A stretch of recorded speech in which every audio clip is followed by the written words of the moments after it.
ọmọ ní ká sọ fún yín o wọ́n ní ká sọ fún gbogbo ọmọ Yorùbá pátápátá tẹ́ bá ń gbọ́ wa kókókó làárọ̀ fàdí tí o wọ́n ti gbé ìgbésẹ̀ kan sìn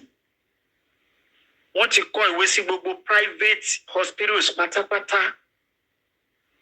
ní Nàìjíríà ẹ̀yin tẹ́ bá ní àwọn èèyàn tó ní private hospital àbí tó ń ṣiṣẹ́ ní private hospitals hospital tó ń ṣiṣẹ́ ní private hospital aládàáni yẹn pé bẹ́ẹ̀ kó lè yé wa dáadáa.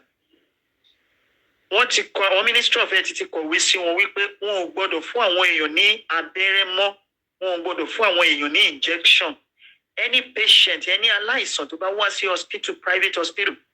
tó ń bá tí sickness ẹ bá jọ kó fún wọn ní injection kó má fún wọn ní injection pé ó ní special hospital kan tó ń gbọ́dọ̀ máa direct wọn lọ pé ibẹ̀ ni kó ti máa fún wọn lábẹ́rẹ́. Màmá ní ká sọ fún yín o ọmọ Yorùbá wípé tó bá di kàràǹgídá ẹ jọ̀ọ́ ẹ má gba abẹ́rẹ́ mọ́ for now tíjọba Adélé máa fi dé o ọgbọ́n míì tó máa fi pa àwọn èèyàn òun lélẹ́yìí o ẹ jọ̀ọ́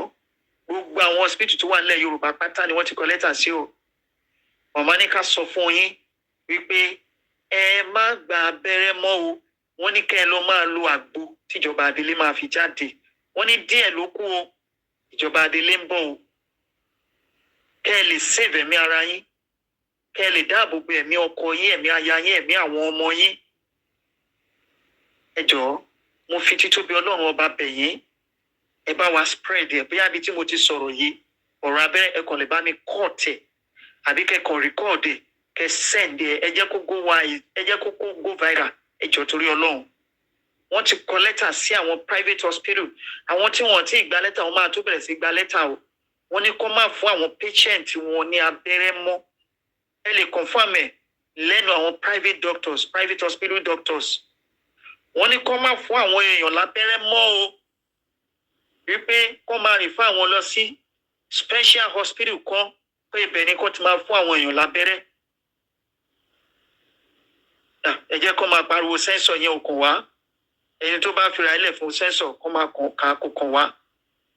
ṣùgbọ́n eléyìí mo sọ o àsọ o